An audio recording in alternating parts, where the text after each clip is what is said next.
We are on our way to see our son Barry. He lives 400 miles away and we don't see him nearly as much as we would like. So we're going down for a 5-day trip to see him and his wife and the kids, and we're very excited.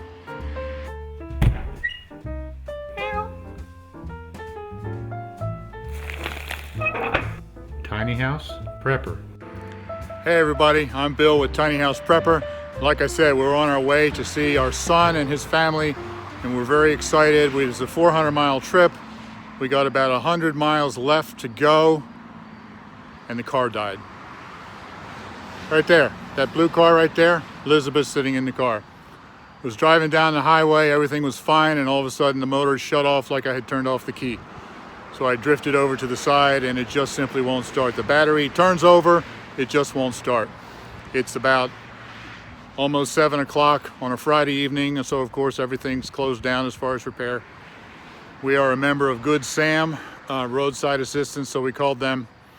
They're going to tow us to a Firestone, which is not far from here, and apparently the Firestone has 3 or 4 hotels and restaurants and all that, so we'll tow it down there, get a hotel for the night, and deal with it in the morning. It's just so frustrating when things like this happen on the road, but you know, we're actually in a pretty good situation here. Hi. So here we are. Yep. Like I said, considering the trouble, we're in a pretty good situation because we were on the interstate and the GPS said that there was a traffic accident ahead and routed us off of the interstate onto a 2-lane that runs along beside it. So we were actually on this 2-lane and we ended up right in front of a used car lot. Yeah. The guy was so friendly, he came in, took us in to use the restrooms and offered us water and stuff like that. Yeah. But if we had still been on the interstate, if we had not taken what the GPS recommended to get off the highway, we would have been in the middle of that traffic jam. And the way this thing shut down, I was driving and then it just turned off, like I said, like I turned off the key. So if we were in that traffic jam crawling along, it would have died right in the middle of the lane and it wouldn't start and we would be blocking traffic again. Right in the middle of a huge traffic jam already on a major interstate. Right. Wow, I'm so grateful we're here. Yeah. So I just praise God that even in difficult times, things still work out. Yeah, and it's looking like we're taking the cars close to somewhere to stay, and so yeah, he probably already told them all that, didn't you? Yeah. So. Yeah, you know, we just watched a really neat video. Actually, it was by Keep Your Daydream, talking about how that things just happen. Sometimes you're in the middle of going somewhere or doing something, and things just happen. And what do they call it? The snowball. They call it the snowball. Yeah. It starts and it just rolls and rolls. Bill pointed out to me that what I call things like this is just all part of the adventure. Part of the adventure. Part of the adventure. Part of the travel adventure, or part of the adventure of life. Of just life. Yeah. That's right. That's right. Anyway, so we'll keep you updated as we go. Okay.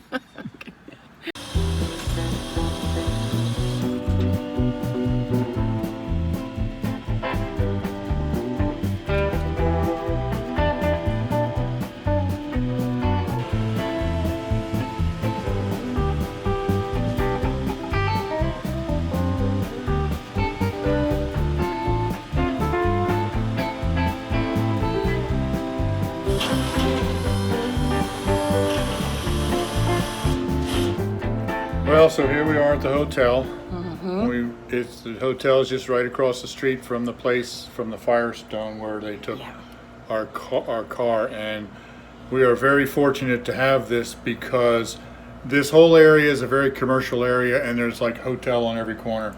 Every major hotel brand is here, and as we called around, every single one of them was completely full. We found out that this is a college town and there's a football game tomorrow, and so everything's booked up. We were very fortunate to find this Hampton Inn with like 2 or 3 in 400 left. feet, take a right on University Boulevard. We got one of them, and because of the, we were expecting maybe $80 or $90. Hopefully at most, more like 69 to 70. Yeah, $275 for this one night. It's like where's the jacuzzi? That's what you pay in New York City. It's outrageous. But it's because of the football game, and every one of them's full. Even at that price. Some of the others, when I was looking online, I saw some of them were as much as $300 a night. $200 a night for Motel 6. I mean, come on. But that was also In full. 900 feet, Unbelievable. take a right on University Boulevard. So now it's 9:30 at night. We just got here and we haven't eaten, so we're going to go out and try to find a place to eat before everything closes. Yep, and we're going to just enjoy the tar out of this room for the Right. few hours we're going to be here. Right.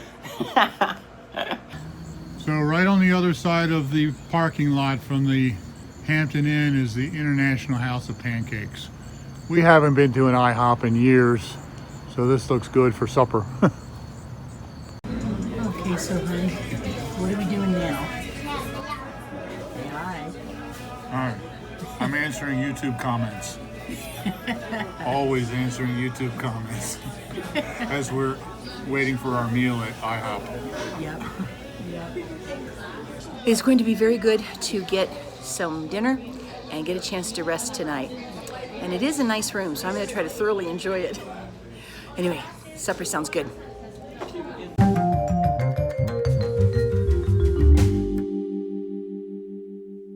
So it's now 7 o'clock in the morning, and I got up to come down here to the Firestone where we towed our car last night.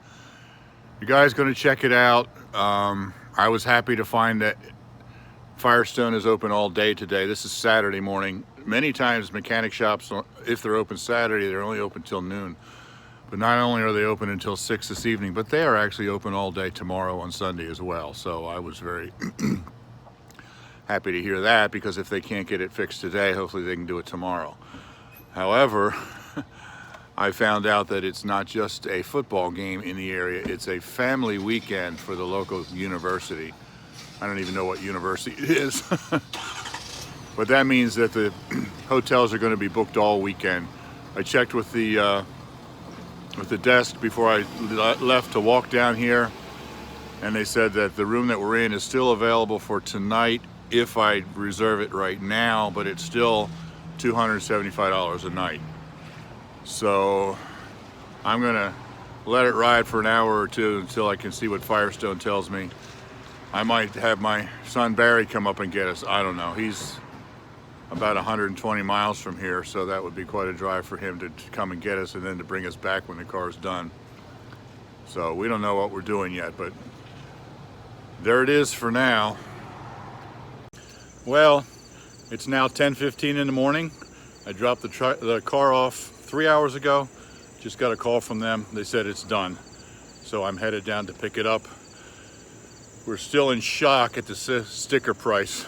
It was $753 to replace a fuel pump. That's unbelievable. And then the $275 for the hotel room last night. That's just as unbelievable.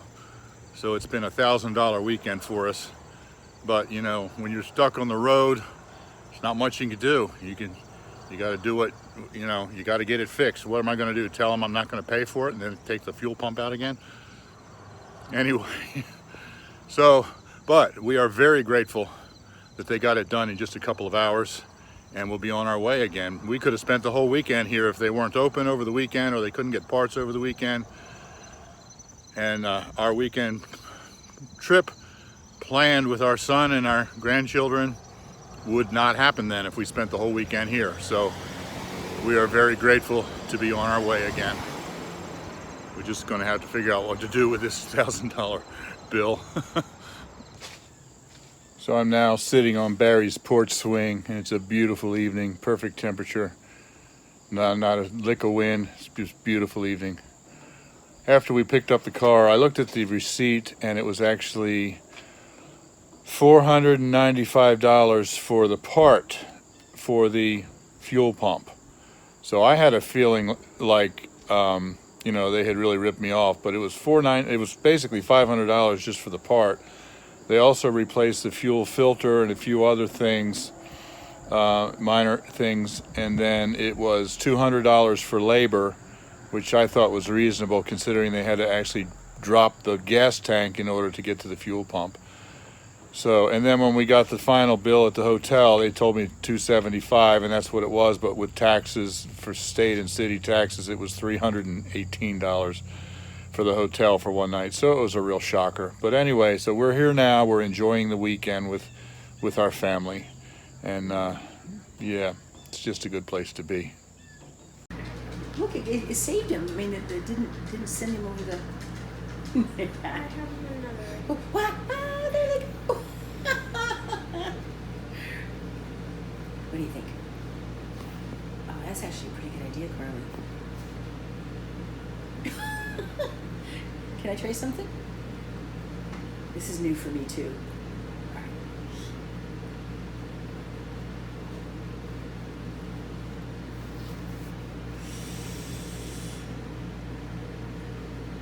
I don't think you're actually supposed to do I know, but if it works.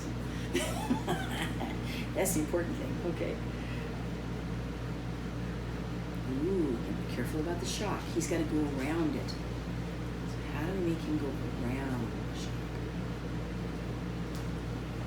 You get the idea, I think, really well. Excellent. Now, what are you fastening it to?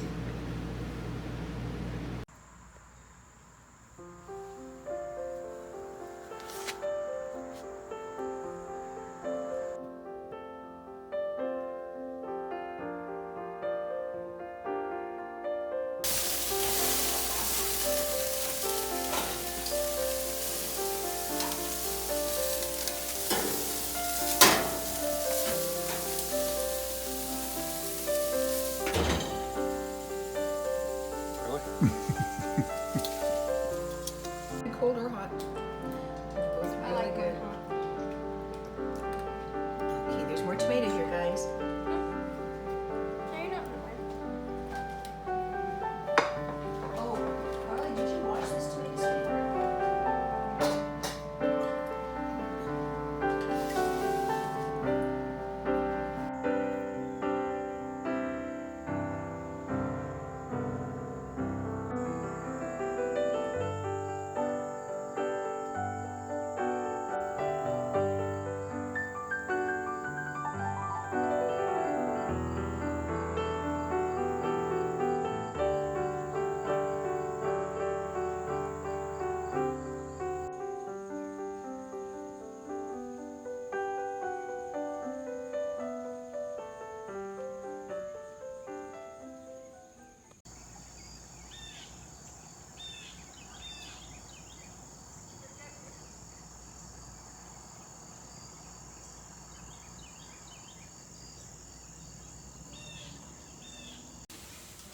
What do you want me to say? I want you to show me your tattoos and what they mean. So this is Theuzon Zoson, which is Greek for a living sacrifice from Romans 12:1. Present your body as a living sacrifice, holy and pleasing to God. This was the first one I got, and then this says, I love Jesus. And then this is a reminder to me to never miss an opportunity to tell somebody about the Lord. That's a whole long story behind that. And then this one's not completely done yet. This Revelation 6:9, I still need to do some more work on the top. But it's talking about, I looked under the altar and saw the souls of those who had been basically martyred for their faith. Sort of a reminder that being a Christian isn't going to be easy, because people will get martyred. Yeah, very cool. So you've been able to use that for opportunities to... Oh yeah, because it's not a typical Christianese kind of tattoo. It's something that, I don't look like, the Bible thumping part. So people are like, oh, what's that? And I'm like, well, let me tell you. And yeah, it's been pretty cool. And eventually I'm gonna have my whole sleeve done. I just haven't had the time or money to get it all done yet. So Very cool. one piece at a time. Okay, thank you. Hello. Hello.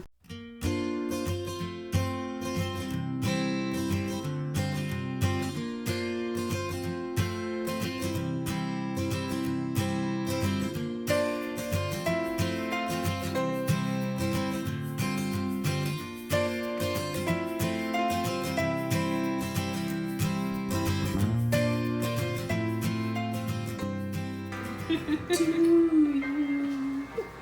Happy.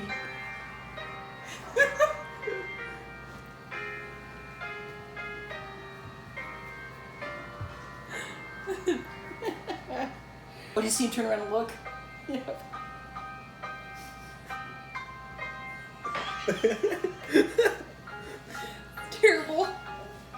Ride in a one-horse. That's what you should play for the girls who like the Christmas music way too early at school and keep asking to play it.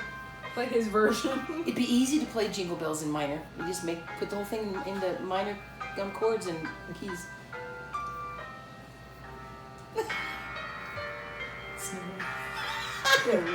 There's open sleigh.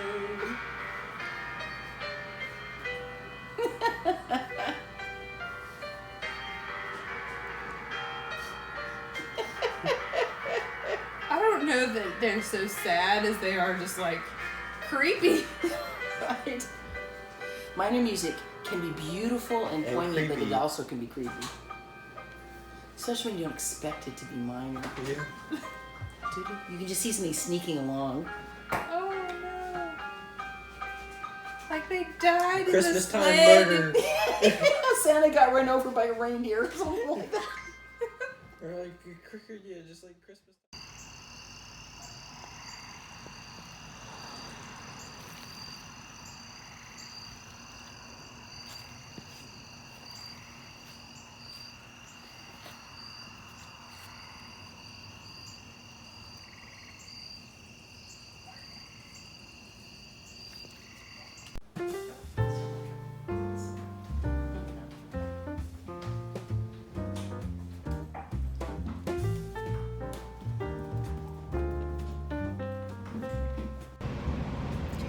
Well, we have had a wonderful weekend, Yep. and we are on our way home, not too far down.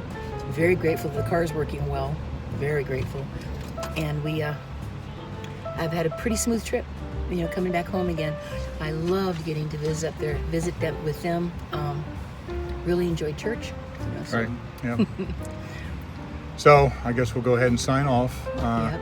I did want to say that while we were there, we went to church with them, and Barry is actually the drummer in their church worship band, and he does an excellent job. And so I recorded a little bit of their worship, and so we'll close out this video with one short clip of his worship band with Barry on the drums. Yeah, you can't see him. He's back in the corner on the Well, left you can side. see his face a little bit. A little bit. Yeah. But that's him on the drums. Yep. And we enjoyed the service a lot. Yep.